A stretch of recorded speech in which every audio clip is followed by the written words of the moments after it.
Lesson 47B, more factoring, factoring of polynomials. This method is going to be called factoring by grouping. Very important method to know about. So to get at this factor by grouping thing, we need to first remember how this common factors stuff works. Remember, the first kind of factoring you always try anyway, as a general rule, is you should always try to pull out any common factors that are common to all the terms. So let's just quickly remember what that goes like. So I've got these two terms here, and I guess first you'd be asking yourself, hey, is that a sum of squares or difference of squares or difference of cubes or sum of cubes? And no, it's not any of that stuff. Does that mean we can't factor? Well, no, we should take a look some more. Do we have common factors? Well, this term has a 4. Does this term have a 4? Well, no. Okay, well, this term also has an x. Does this term have an x? Well, no. Well, this term also has a y. Does this term have a y? Ding, ding, ding, ding, ding. They both contain a y. And that's what we mean by pull out a common factor. The common factor is y. Both of those terms contain a y. So when you pull the y out, what are you left with? You put the leftovers in parentheses here. What are you left with? Well, you can think in terms of if I divided off the y, I'd have a 4x. And if I divided off the y here, I'd have a plus 3. Now here's how you know that you did it right. You say, well, if I were to distribute this stuff, I'd have a 4 times an x times a y, and then I'd have a plus 3y. So it works. Hence, you'll sometimes hear me say undistribute. Okay, so that's the one kind of factoring that's called, well, you could call it different things. You could call it pulling out a common factor. You could call it undistributing. Internet searches on greatest common factor will work. Stuff like that. Now, I need to build up a little bit. I'm leading you towards something big here. So there's that. That's a reminder of that. Okay, now let's look at this one. It's a little bigger.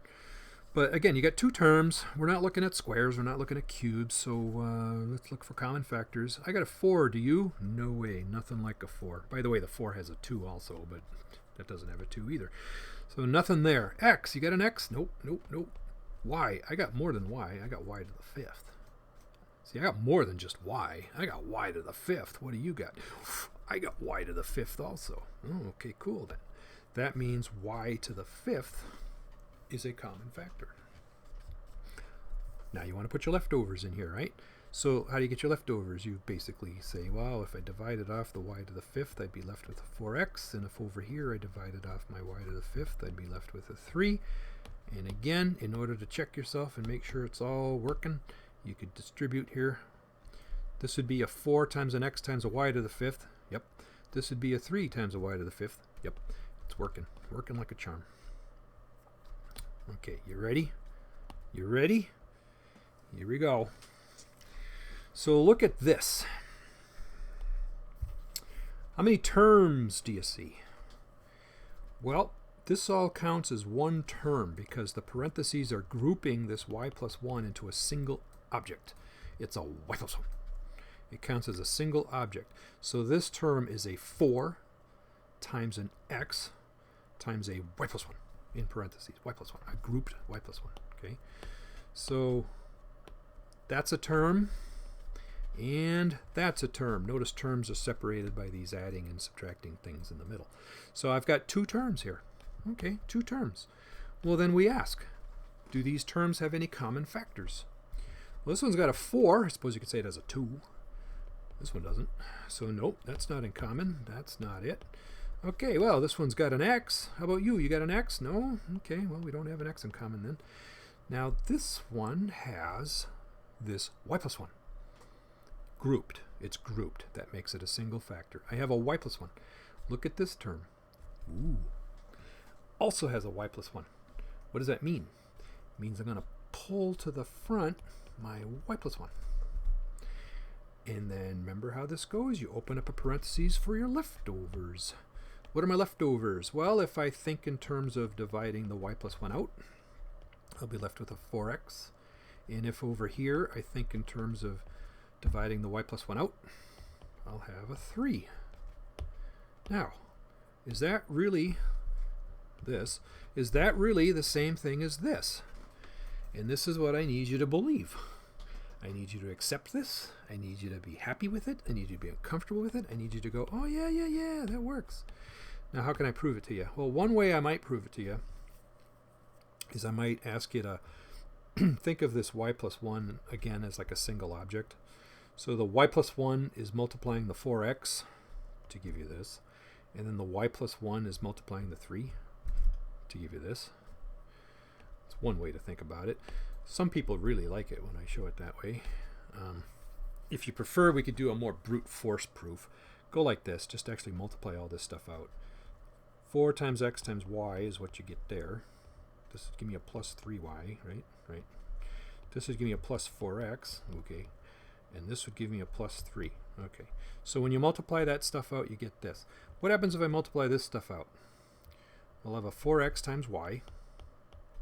Then I have a 4x times 1, makes a 4x. Then I have a 3 times y. And then 3 times 1 makes a 3. Okay, cool. Now compare this result to this result. Are they the same? Here I got a 4xy. Here I got a 4xy. Nifty. Here I got a 4x. Here I got a 4x. That's the same. Here I got a 3y. Here I got a 3y. That's the same. I got a plus 3. I got a plus... It's completely the same. Ain't that something? So I've tried to give you a couple reasons to believe that this is really working. Okay, so it's really working. So if you didn't trust me, now you have to trust me because I proved it mathematically there. So, of course, you still got to get used to the idea, right? So, instant replay. This is what's common to both of these terms, okay? So this, again, this plus is splitting me up into two terms, and both of these terms contain a common factor of y plus 1. You put that y plus 1 out to the front, just like up here when I pulled out, I saw a y in both places, I pulled it out. Here I saw a y to the 5th in both places, I pulled it out. Here I'm seeing a bubble, a y plus 1 bubble in both places. I pull out the y plus 1 bubble. And then I proceed as before, open up my parentheses and say, well, what's left? I got a 4x left, I got a 3 left. Okay. This is what we mean by factoring. No, we don't. This is not what we mean by factoring by grouping, but it's essential to it. This step is essential to factoring by grouping, to understanding factoring by grouping. Let's do a couple more of these before I actually get to the real factoring by grouping stuff. Okay, so let's look at this one. So how many terms do you see? I see a term here because, again, this parentheses sort of glues this together as a single factor. Get the glue out of the way. And then minus, plussing and minusing is what separates terms. And then here's another term. Okay, so we got two terms in front of us. So do they have anything in common? Well, this has an x squared and this does not. Okay, this has a 2x plus 3, and so does this one. That's my common factor.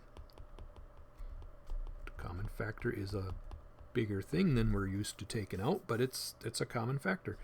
2x plus 3 is common to both. We can pull it to the front. Now, what's left over? Well, if I cancel my 2x plus 3 out of this term, I'm left with an x squared. And if I cancel my 2x plus 3 out of this term, I'm left with a minus 4. Okay. So this is, I guess you would call this, hey, I know what the phrase is here, in case you ever want to do any Google searching or something. This is called a binomial common factor. That would probably be a good Google search if you want to see more of this stuff. Because 2x plus 3, we call that a binomial. Get it? It's like a polynomial with two terms. Binomial. It's a binomial factor that's common to both of these terms, hence binomial common factor. That would be the terminology. Anywho, let's not get too far away from this problem because we're not done yet. Do you remember that other point we made when we were talking about factoring by pulling out common factors, when we said also make sure you factor completely? I hope that x squared minus 4 was kind of maybe making you react a little bit, saying, wait, isn't that something? That is something. That's called a difference of two squares. So there's a pattern for that, remember? So the 2x plus 3 is there. But this is an x squared minus a 2 squared, basically. And so you get an x minus 2 times an x plus 2. And here's our final factorization for that one. Okay, here's one more of these kinds of examples right here. How many terms do you see? This all counts as one term. Minus. This all counts as a second term. So we have two terms again. If we have two terms, what do? Well, first, see if we can sniff out any common factors. Hey, I got a 12. You got a 12? No, I got an 18. Well, wait a minute. Think about the 12 and the 18. Both 12 and 18 contain 6s, right? So they have a 6 in common. I'm just going to write that right there. They both have a 6. I'm going to pull that to the front. Now, this one's got an X. Hey, so does that one. I'm also going to pull an X to the front. Okay, so this is what I'm pulling to the front. A 6 and then an X. And then what have I got? I've got an X plus 3 cubed. Well, this one's got an X plus 3 squared. Well, you can only go with the X plus 3 squared. It counts as a common. It's common to both of them. You can't take out X plus 3 cubed because this one doesn't have cubed. It only has squared. So you can get X plus 3 squared out of both of these terms. That's what I'm pulling to the front. What's my leftovers? Well, might be kind of nice to put this down like this. I'm taking out a 6, an X, and an X plus 3 squared. That will leave me with the 6 cancels into the 12, leaves me a 2. The X's are canceling. And then the X plus 3 squared is canceling into an X plus 3 cubed to leave me an X plus 3 to the 1 power. Okay. Minus. Now we visit this term and do the same thing. Cancel off a 6, an X, and an X plus 3 squared, right? So what do we got? Well, the 6 cancels into the 18 and leaves a 3. The X's are canceling. And actually the X plus 3 squareds are also canceling. So this is where we are. We're like this. Now, this in here is a little bit messy. We can clean this part up. So this is going to be, let's leave the 6x here. Let's leave the X plus 3 squared alone. But inside this parentheses here, and maybe I'll just do a little green, this would be like a 2x plus a 6 minus a 3 if I distributed that. So what I end up with over here is I end up with a 2x. And then the plus 6 minus 3 is a plus 3. And there's our factorization of that stuff. So this is all in the name of pulling common factors, common binomial factors in this case.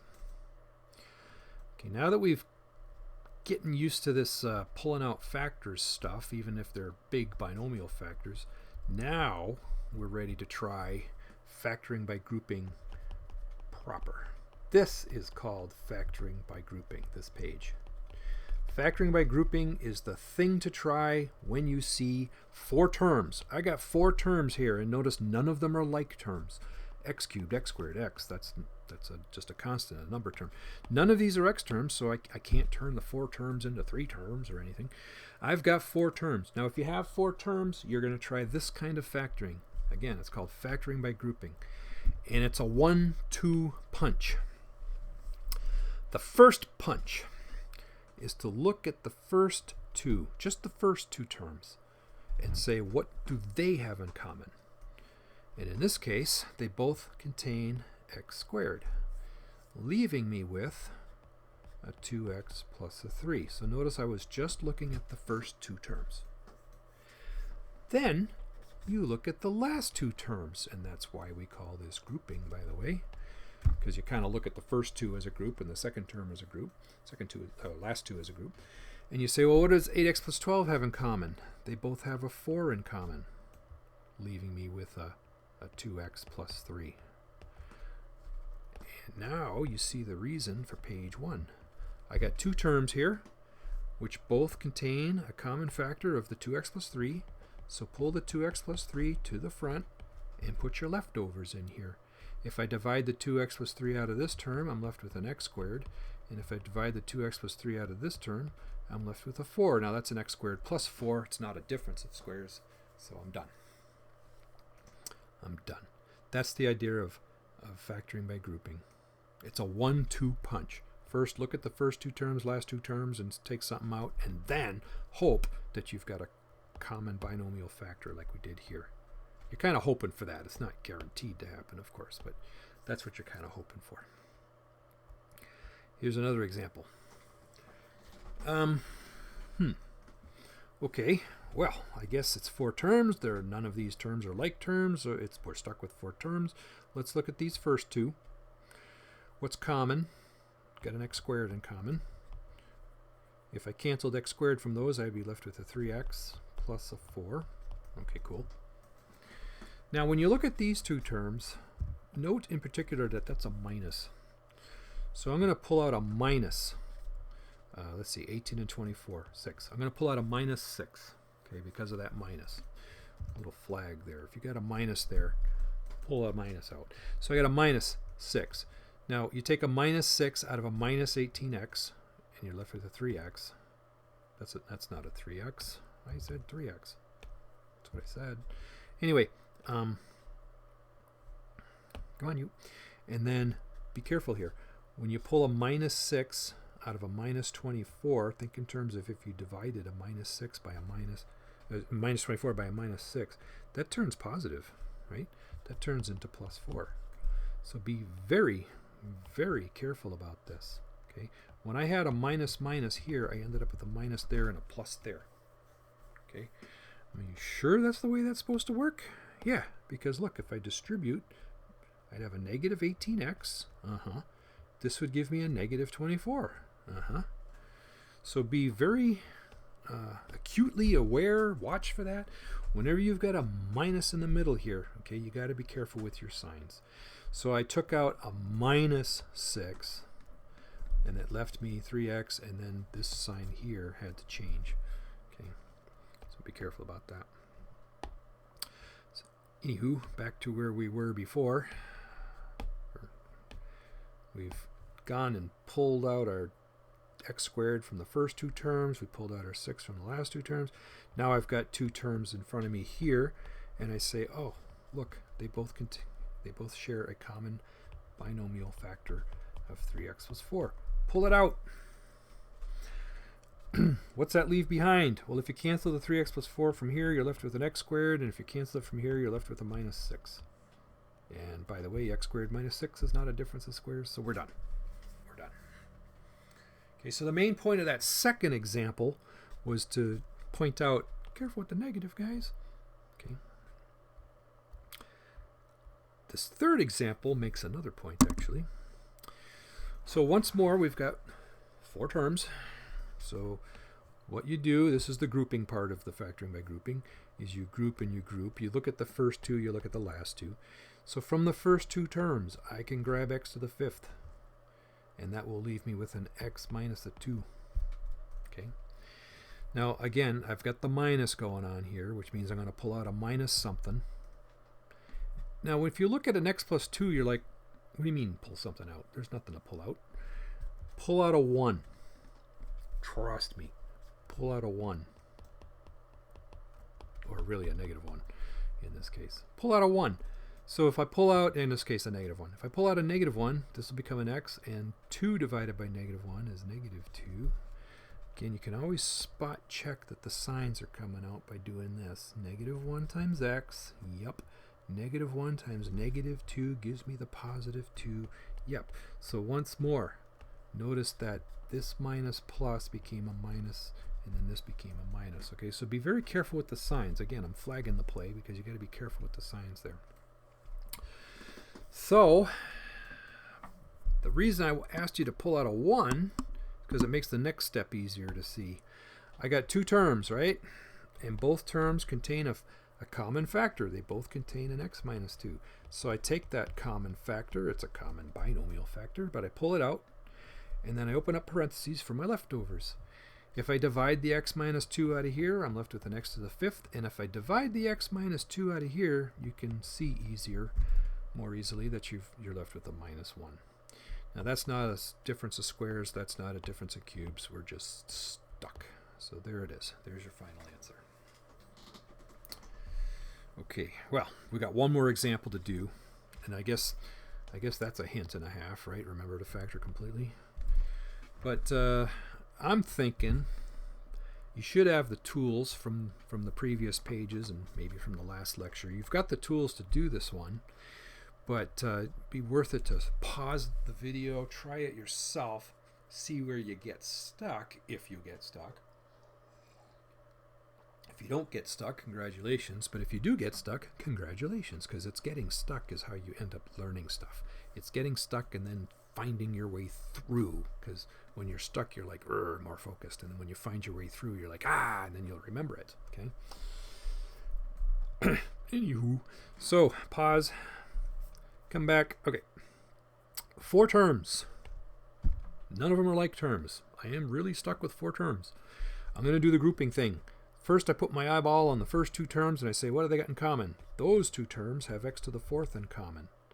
What would that leave me? It would leave me with an x squared minus 1. Okay. Now this time I got a plus. That's kind of happy, so I don't have to deal with all those careful sign stuff. But what do these terms have in common? Well, they both have an x, so I'm just going to go plus x like this.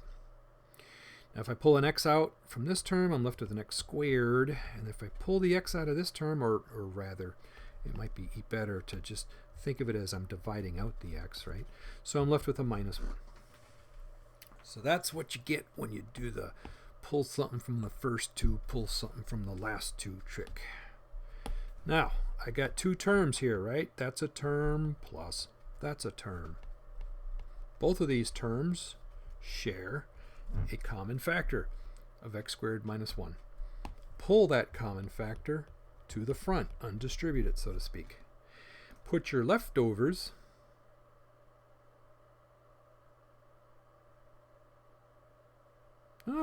I just realized something. Anyway, we'll get there. Put your leftovers in here. I've got an x to the 4th when I cancel that, right? And then when I cancel that here, I'll have a plus x. So here's something I just realized. In the name of factoring completely, and this will happen in real life quite a bit, so it's okay that this happened. Notice that, wait, those both contain an x. I should have pulled an x out. Could have done that up here, actually. But I didn't, so I'll just have to do it now then. So I got an x squared minus 1. Now if I pull the x out of here, I'll be left with an x cubed plus 1. There we go. Now that might look a little strange, but there's no problem at all if you just move that x to the front, right? When you multiply things together, it doesn't matter what order you arrange them. It's all a big multiplication. So anyway, here we go. So again, in the name of factoring completely, keep your eye out for... It's like, hey, wait, now I can pull out an x. You do it, right? It ended up over here. Cool, do it. Also in the name of factoring completely, see a difference of 2 squares there? Yeah, we should do that. So I've got my, I've got my x, and then the x squared minus 1. That's going to become an x minus 1, x plus 1. Okay. Well, what about this thing? Does that ring a bell? Oh, that's one of those sums of cubes. New color. Sums of cubes. Let's use purple. So the sums of cubes. Let's bring this one over to here. How do you do a sum of 2 cubes? Well, there's a formula that you'd have to grab out. Keep this formula handy, please. A plus b, a squared minus ab plus b squared. That's the formula. What are we using for a? We're using x in place of a. What are we using for b? Well, it's a 1. So we're using 1 in the place of b. So what is this saying? This is saying x plus 1. This is saying take x and square it. So that's x squared.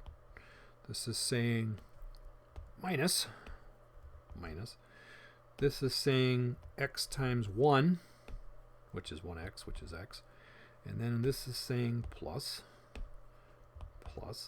And then this is saying take, stop it.